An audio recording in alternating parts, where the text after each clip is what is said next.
ఒక్కసారి కొమ్మూరి గోల్డ్ కి కాల్ చేయండి. తాకట్లో ఉన్న మీ బంగారాన్ని విడిపించి మార్కెట్ ప్రైస్ కి వాళ్ళు కొనుక్కుని మిగతా డబ్బులు మీకు ఇచ్చేస్తారు. అందరికీ నమస్తే, వెల్కమ్ టు మనం టీవీ. నేను మీ తిరుపతి. తెలంగాణ మాజీ ముఖ్యమంత్రి బీఆర్ఎస్ పార్టీ అధినేత కల్వకుంట్ల చంద్రశేఖరరావు గారి బిడ్డ ఎమ్మెల్సీ కల్వకుంట్ల కవిత వచ్చే నెల 2వ తారీఖు పార్టీ పేరు ప్రకటించబోతుందనేది ప్రధానంగా వినబడుతున్నటువంటి చర్చ. ఎమ్మెల్సీ కవిత రాసినటువంటి లేఖలో అనేకమైనటువంటి భయంకరమైన అంశాలు దాగున్నాయి. ఆ లేఖ గురించి ఒకసారి మనం డిస్కస్ చేసే ప్రయత్నం చేద్దాం. కేసీఆర్ పైన ఒక మాస్టర్ ప్లాన్ అనేటటువంటి ప్రయత్నం చేసింది కవిత.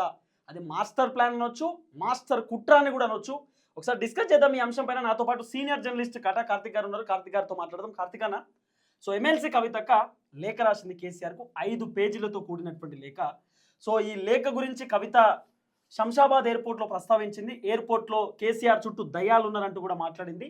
సో నెక్స్ట్ రోజు 11ంటికి కేటీఆర్ ప్రెస్ మీట్ పెట్టిండు. ప్రెస్ మీట్లో సో బ్లాక్ మెయిలర్ అన్నట్టుగా మాట్లాడిండు. కొంత రేవంత్ రెడ్డికి సపోర్ట్ చేస్తూ మాట్లాడుతూ ఉన్నారు, లేకపోతే రేవంత్ రెడ్డి కోవర్ట్ అనేటటువంటి విధంగా కేటీఆర్ మాట్లాడే ప్రయత్నం చేసిండు. సో కేటీఆర్ కేసీఆర్తో 2 గంటల సేపు ఎర్రపల్లి ఫామ్ హౌస్లో సీక్రెట్ భేటీ పెట్టిండు అనేది ప్రధానంగా వినబడినటువంటి అంశం. సో దీనిపైన ఏం చెప్తారు, ఎట్లా చెప్తారు? ఇప్పుడు చాలా క్లియర్గా బీఆర్ఎస్లో దెయ్యాలు ఉన్నాయా లేదంటే కవిత రేవంత్ రెడ్డి కోవట్ట, చాలా క్లియర్గా మనం చర్చించే ప్రయత్నం చేద్దాం. అంతకంటే ముందు నేను ఒక విషయాన్ని అడుగుతా. ఇప్పుడు రేవంత్ రెడ్డి ప్రభుత్వం మీద ఒక మహిళ చాలా పెద్ద అపవాదం మోపింది.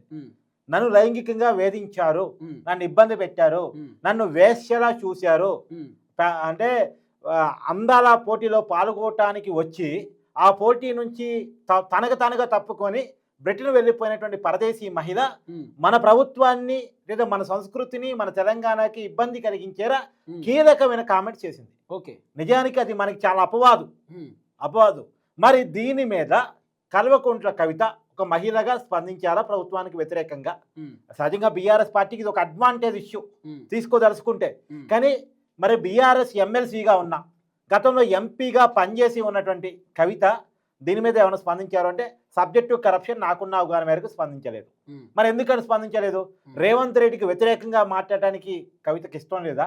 ఇది ఒక మహిళగా స్పందించాల్సిన ఇష్యూ కదా, కానీ ఎందుకని స్పందించలేదు? ఒకటి. రెండోది, బీఆర్ఎస్ స్పందించింది. మరి బీఆర్ఎస్ స్పందించిందా లేదా తెలుసుకుందంటే బీఆర్ఎస్ స్పందించింది. గొంగడి సునీత ఆ పార్టీకి సంబంధించిన మాజీ ఎమ్మెల్యే స్పందించింది.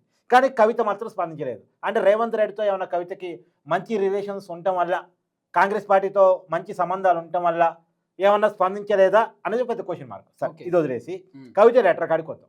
కవిత లెటర్లో తను పాజిటివ్స్ ప్రస్తావిస్తున్నానని చెప్పింది. ఎందుకు చెప్పింది? కేసీఆర్ని హీరోనే చేయాలి. ఎందుకంటే కేసీఆర్ పాయింట్ ఆఫ్ వ్యూలోనే వాళ్ళంతా కుటుంబం అంతా ఎదిగింది. కేసీఆర్ పోరాటంలో నుంచే వాళ్ళ రాజకీయ అస్తిత్వం ఉంది కాబట్టి కేసీఆర్ డిజైన్ చేసుకుంటే వాళ్ళ రాజకీయ అస్తిత్వం వాళ్ళ పునాది పోయింది, తన పునాది పోయింది. కానీ తన పునాదికి కేసీఆర్ పేరుకి లింక్ ఉంది కాబట్టి కేసీఆర్ పోయింది. అదే క్రమంలో మైనస్ల పేరుతో ఏమి లేవనెత్తింది?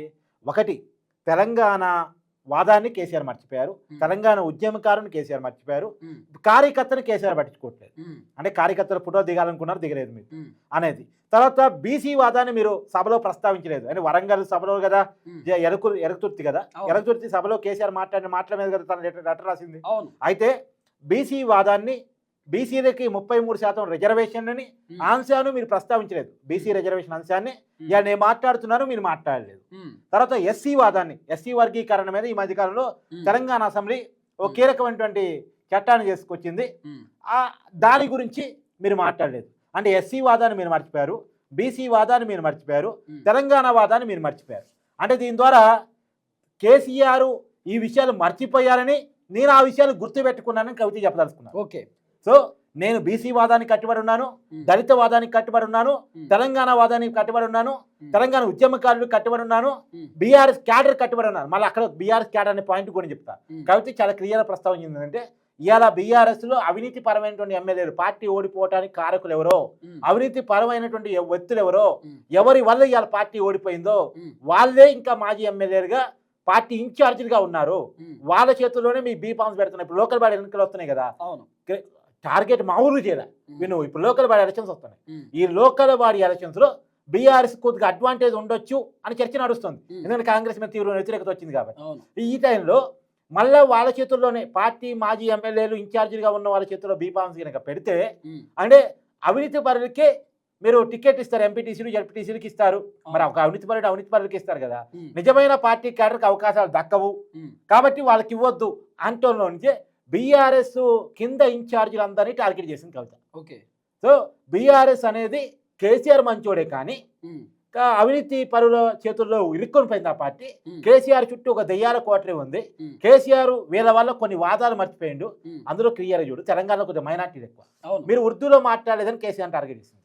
ఉర్దూలో మాట్లాడేదని అంటే చాలా క్లియర్ గా కేసీఆర్ ని బీఆర్ఎస్ ని టార్గెట్ చేస్తూ తన రాజకీయ పునాదిని ఏర్పరచుకుంది. అంటే బీసీ వాదానికి నేను అనుకూలని బీఆర్ఎస్ కాదు, తన ఎస్సీ వాదానికి అనుకూలని, దళిత వాదానికి అనుకూలని బీఆర్ఎస్ లేదు. అలా తెలంగాణ ఇవన్నీ చెప్పొచ్చు. రేపటి రోజు ఏదైనా ప్రెస్ మీట్ పెట్టి కొత్త పార్టీ పెట్టేటప్పుడు కేసీఆర్ ఇవన్నీ మర్చిపోయిండు, కేసీఆర్ ఇవన్నీ పట్టించుకుంటలేడు కాబట్టి నాకు నచ్చక బయటకు వచ్చిన.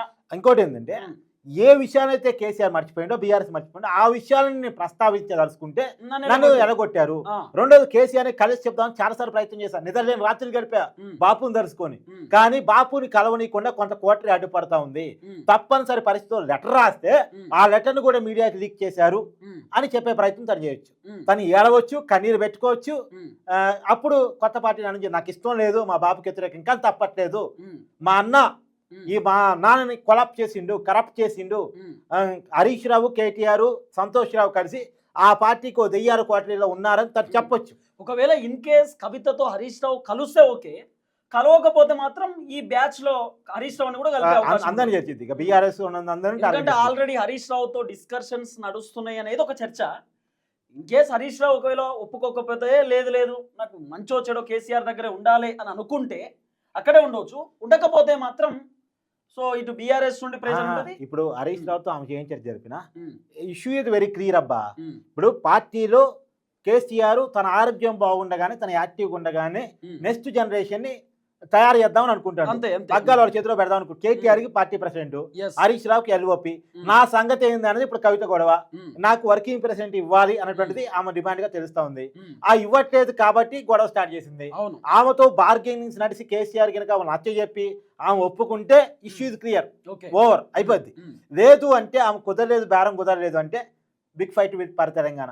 నిజానికి ఏ రోజు తెలంగాణ వాదులతో కలవని కవిత, తెలంగాణ వాదులతో మాట్లాడిన కవిత, నువ్వు గతంలో ఏదో వీడియోలో నీ ఛానల్లో జరిగిన వీడియోలో ఒక క్లియర్ కట్ విషయం ఉంది. బహుజన వాదాన్ని, బీసీ వాదాన్ని ఎత్తుకుంటున్న కవిత ఒక బీసీ పెట్టిన తెలంగాణ జాగృతిలో పనిచేసిన బీసీ పెట్టిన ఏ రకంగా కొట్టించింది, వీడియో కాల్ చేసి చూసింది.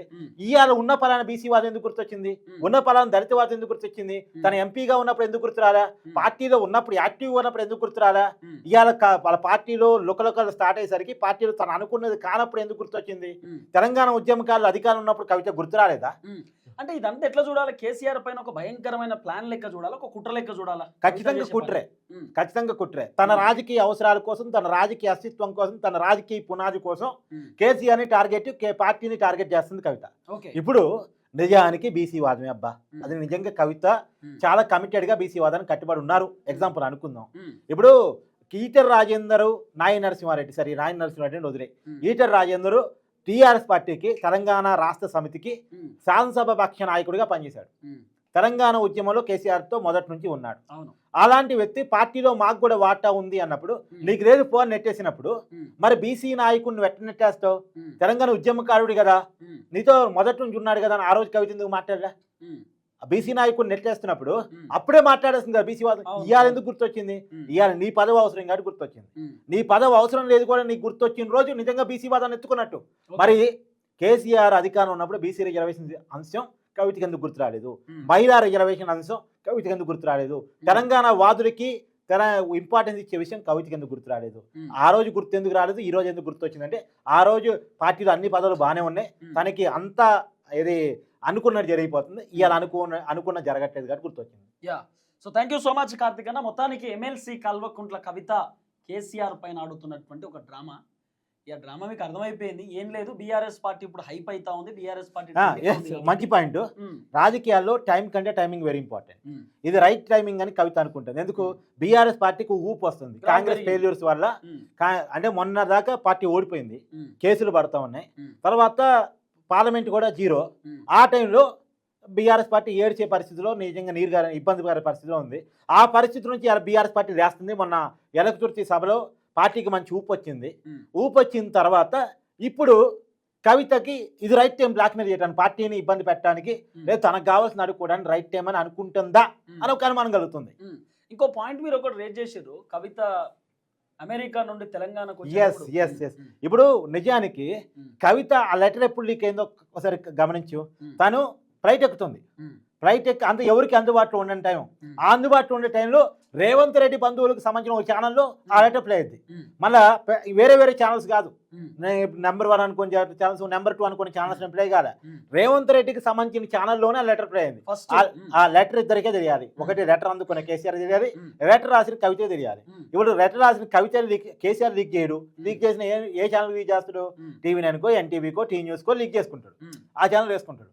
ఇప్పుడు రేవంత్ రెడ్డి సంబంధించిన ఛానల్కి ఎవరికి వేయడానికి అవకాశం ఉంది? కవితకి అవకాశం ఉంది. ఉమ్, సో చాలా క్లియర్గా కవిత దాన్ని లీక్ చేసింది అనుమానం ఇక్కడ రావట్లేదా? ఉమ్, అందులో ఫ్లైట్ ఎక్కేటప్పుడే ఉమ్, మరి ఆమె కొద్దిసేపు ఒక రోజు పాటు 24 గంటల పాటు, సరే 16 గంటలు అనుకుంటా, ఐ థింక్ ఉమ్, 16 గంటల పాటు అందుబాటులో రాదు అనుకుంటున్న సమయంలో ఉమ్, ఆ లెటర్ లీక్ అయింది. ఉమ్, లెటర్ లీక్ అయిన తర్వాత రోజు దిగ్గానే ఉమ్, తనే మాట్లాడే ప్రయత్నం చేసి, అవును లెటర్ రాశాను కానీ ఎవడు దయ్యాలు దాన్ని రిలీజ్ చేశాయని. ఉమ్, మరి దయ్యాలు రిలీజ్ చేసి ఉంటే ఉమ్. ఎప్పుడు రిలీజ్ చేసి ఉండేవాళ్ళు? ఆమె చెప్పింది కాంగ్రెస్ సోషల్ మీడియాలోనే ఫస్ట్ వచ్చింది, నేను చూసిన కాంగ్రెస్ పార్టీ ఛానల్లోనే. మరి ఇది ఎవరు చేసిరో ఏందో మరి నాకు అనుమానం వస్తూ ఉందని చెప్తుంది ఆమె. సో ఒక ఇండికేషన్ మాత్రం తెరపైకి వస్తుంది. సో ఏది ఏమైనా ఎమ్మెల్సీ కవితక్క వచ్చే నెల 2వ తారీఖు లేదా 6వ తారీఖు తెలంగాణ బహుజన రాష్ట్ర సమితి అని చెప్పి పార్టీ పేరుని ఆమె ప్రస్తావించబోతా ఉంది, తెరపైకి తీసుకురాబోతుందని ఒక చర్చ ఉంది. గుర్తు కోసం చూస్తూ ఉన్నదట, గుర్తులు ఏమైనా పెట్టే అవకాశం ఉంటుంది అనేది మీ ఒపీనియన్ కూడా ఒకసారి చెప్పుర్రి. పార్టీ గుర్తులు ఏం పెడితే బాగుంటుంది కవితక్క అని కొంతమంది వివిధ రకాలుగా అది సోషల్ మీడియాలో ట్రోల్ అవుతా ఉంది. ఒక ఆయన లిక్కర్ బాటిల్ పెడుతుండ్రు, గ్లాస్ అట్లా కాకుండా ఒక మంచి సజెషన్ ఇస్తే కవితక్క కూడా లిక్కర్ ఉపయోగపడుతుంది. కేసులో కవిత ఇరుక్కుందని దాన్ని ఉమ్, ఐడెంటిఫికేషన్ చేయడం కోసం ఆ ప్రయత్నం చేస్తున్నారేమో. ఉమ్, ఇప్పుడు కవిత ఫ్యాన్స్ ఏమో బీఆర్ఎస్ మీ జాగీర్ అని వాళ్ళు వాళ్ళ స్టైల్లో పెడుతున్నారు. ఉమ్. బీఆర్ఎస్ వాళ్ళు మేబీ ఇలా టార్గెట్ చేస్తున్నారు. ఎస్. సో చూద్దాం ఏం జరగబోతుందో.